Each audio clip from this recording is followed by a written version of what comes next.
memiliki gangguan dalam hal perilaku atau bahkan kognitif gitu ya dok ya, apakah dia harus bersekolah di SLB misalkan ataukah tidak gitu?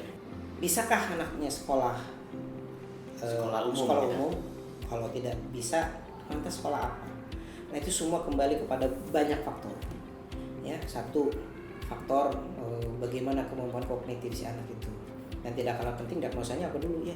Okay. Diagnosisnya, kemudian kemampuan kognitifnya, kemampuan kemandiriannya, kemampuan sosial adaptifnya. Betul. Dan yang tidak kalah penting kemampuan sekolahnya. Nah itu jangan sampai kemampuan sekolahnya juga nggak memungkinkan, apalagi sekolah di kita. Contoh ya, SLB, sekolah luar biasa ya, dibagi-bagi ada SLB A, B, C dan seterusnya, dan tunagrahita, tunadaksa dan seterusnya.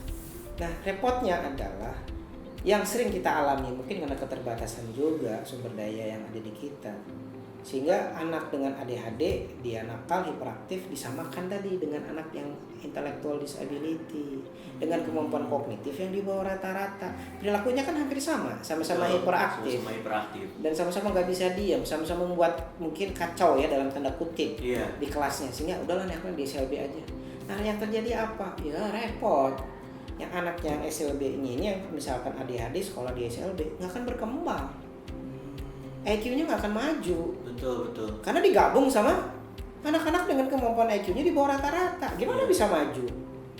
Nah itulah makanya ke depan ya saya berharap mudah-mudahan ya pemangku kebijakan di negeri kita, mungkin Kemendiknas dengan kami, dokter anak, kemudian dengan psikolog, HIMSI dan seterusnya, itu ayolah kita sama-sama membuat sebuah persepsi yang positif, yang evidence based katakanlah ya, berbasis bukti. Ini sebenarnya mau dibawa kemana sih anak-anak ABK kita tuh? Ya kalau Malaysia, Singapura udah jauh maju dibanding kita. Filipina juga begitu, mereka konsensusnya tertata rapi gitu ya pada anak ASD, Malaysia, Singapura, Filipina. Bahkan mereka punya yang namanya Child Development Center tuh yang bagus banget gitu, yang kita sendiri masih belum ada. Karena kayak yang tadi dokter bahas ya, sebenarnya meskipun dia memiliki IQ yang superior, tentunya butuh treatment yang superior juga ya dok ya? Banget gitu. Dan saya kira juga jangan sampai tadi ya potensi itu terus hilang ya. Akhirnya anak ini nggak ada bakat dan potensi minat bakatnya. Inilah yang kemudian WHO bilang sebagai loss of generation. Ya, loss of generation itu apa artinya? Anaknya ada tapi kemampuan bakat minatnya nggak ada. Betul. Padahal dia gifted. Padahal itu jadi, kalau kita ngomong skala besar ya dok ya, mungkin itu jadi mutiara-mutiara bangsa gitu ya dok ya. Kan besok 10, 20, 30 tahun bukan saya lah ya yang berada di bangsa dan negara ini kemajuannya. Pada anak-anak kita yang pegang sekarang. Betul. Nah bayangkan kalau kemudian kita salah intervensi, salah diagnosis terutama ya, penegakan diagnostiknya, salah intervensi, apa yang terjadi? Nggak akan maju bangsa kita. Betul. Sustain development goals-nya nggak akan tercapai. Ya apalagi sekarang dengan pandemi begini, ya mau dibawa kemana bangsa kita?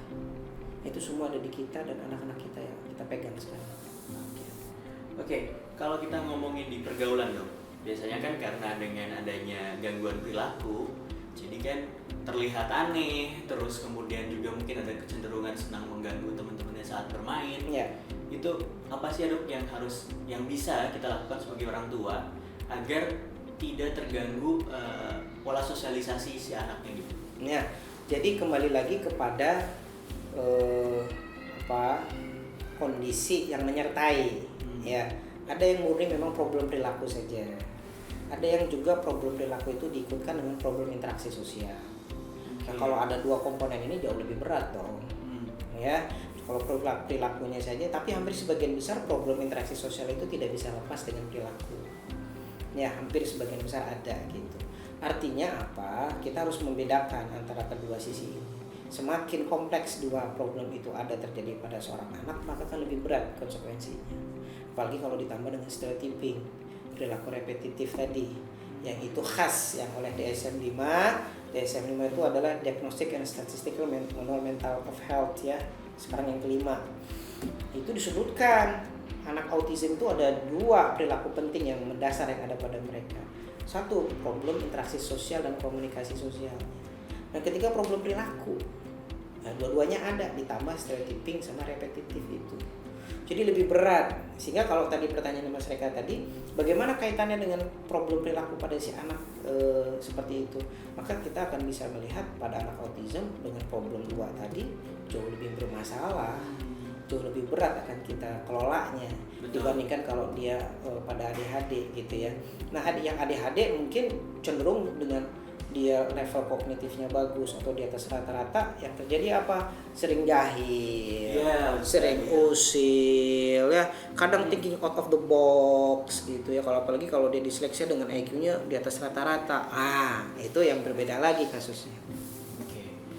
Nah, kasus-kasus seperti itu dong, misalkan kayak ADHD, kalau autism mungkin kan ya kita bisa kategorikan dia tersendiri. Kalau kita ngomongin ADHD, gifted, apakah itu seiring kematangan usia perilaku yang menyimpang itu bisa teratasi atau tidak? Ya, semakin kompleks problem perilaku yang muncul, apalagi kalau ada tantrum misalnya, ya. Terus kemudian tidak diterapi dengan intervensi yang tepat, ya nggak akan bisa tuh. Problem perilaku itu harus segera diintervensi, harus segera dikoreksi, harus segera dibenarin gitu, dibenarkan gitu. Tidak bisa kemudian nanti juga nggak bisa, karena itu akan mengganggu kognitifnya tadi. Ya, apalagi tadi sudah disebutkan di awal perilaku duduk tenang apa gitu berkorelasi bersinkron dengan proses dia atensinya tadi kan, duduk tenangnya dan segala macam. Anak nakal sama dengan anak kreatif itu mitos atau fakta dong? Nakal, kreatif. Kalau nakal persepsinya begini dulu, tapi harus dipastikan nakal ini kan stigmanya negatif. Betul. Ya. Tapi kalau anak kreatif stigmanya positif. Positif. Ya jelas berbeda. Kita tidak bisa menempatkan dalam suatu terminologi yang sama, nakal sama kreatif, gitu ya. Tapi kalau ada nakal tanda kutip beda lagi. Ya, kalau nakal tanda kutip berarti sebenarnya kreatif tapi tidak tersalurkan kreativitasnya itu, jadi nakalnya itu jadi ngejahil itu khas banget pada yang ADHD tadi. Nah, tentu harus dibedakan. Nah, tentu juga kita jangan menjadi sebuah pintu ya yang akan menyebabkan anak-anak ADHD tadi dengan leluasa masuk ke pintu itu sehingga dia masuk ke pintu nakal tadi. Ya, 65% anak ADHD tidak diterapi itu dia akan menjadi drugs consumption ya. Dia konsumsi narkoba lah, suntik sana suntik sini, free sex dan seterusnya ya, masuk dalam dunia kriminalitas gitu, dan itu akan real terjadi bila mana ADHD tidak dikoreksi. Daya keingintahuannya lebih besar. Yang tidak bisa kita pungkiri adalah ada salah satu gejala ADHD namanya impulsivitas. Nah, itu yang berat. Impulsivitas inilah yang harus dikoreksi. Ya, bayangkan kalau kemudian impulsif, gua pengen nabok aja, nabok deh. Ya, padahal nggak ada alasan yang jelas, tapi itu terjadi karena memang dorongannya itulah yang disebut impulsif. Gua pengen nabok, gua pengen nendang. Nah, gitu ya, gua pengen jorokin. Nah, bayangkan kalau si anak itu berkembang sampai dewasa seperti itu. Nah, yang lebih repot lagi, bentuk impulsivitas itu tidak dalam bentuk fisik, tapi dalam bentuk pikiran. Makanya kita nggak aneh kan kalau orang-orang ADHD pintar dia menyiasati gimana bisa korupsi, iya kan, menyiasati gimana uang yang sudah dalam bentuk rupiah karena terlalu besar dikonversi dalam bentuk Singapura Amerika, dolar Singapura Amerika dengan jumlah yang lebih kecil supaya lolos. Itu kan bentuk-bentuk pemilihan impulsivitas yang akal, ada. Banyak akal. Ada anak ADHD, akal dari tanda kutip ini, kalau kutip ini tanda kutip jelek gitu ya. Oke, Dr. Radit. Ya, sami-sami. Pesan untuk ayah bunda terkait dengan tumbuh kembang anak. Ayah bunda milenial, intinya apa yang saya tekankan kepada stressing kepada ayah bunda adalah perkembangan anak kita tuh unik. Ya, sangat unik dan sangat berbeda walaupun itu kembar. Jadi apapun yang ayah bunda temukan pada anak-anak ayah bunda yang itu merisaukan, membuat galau, ya, atau mungkin bahasa sekarang membuat baper, bawa perasaan pada buah hati ayah bunda milenial sekalian, periksa, ya, pastikan bagaimana perkembangan anak ayah putra putri ayah bunda sekalian itu, apakah sudah pada tracknya apa tidak. Karena itu tadi ya, ternyata tidak segampang itu pula aktif dan hiperaktif itu bisa diselesaikan dengan sebuah labeling saja. Perlu harus pemeriksaan, perlu harus asesmen yang baik dan jelas supaya tidak salah dalam diagnosis dan tidak salah juga dalam intervensi. Oke. Terima kasih Dokter Adit atas Ya. waktunya sudah Sama-sama. berbagi dengan kita. Ketemu lagi insya Allah ya. Siap, Ya, Dokter. ya. Oke. Ayo bunda-bunda sekalian, acara ini bisa berlangsung berkat kerjasama dengan New Child Development Center dan Jagoan Hitam. Jangan lupa untuk like dan subscribe.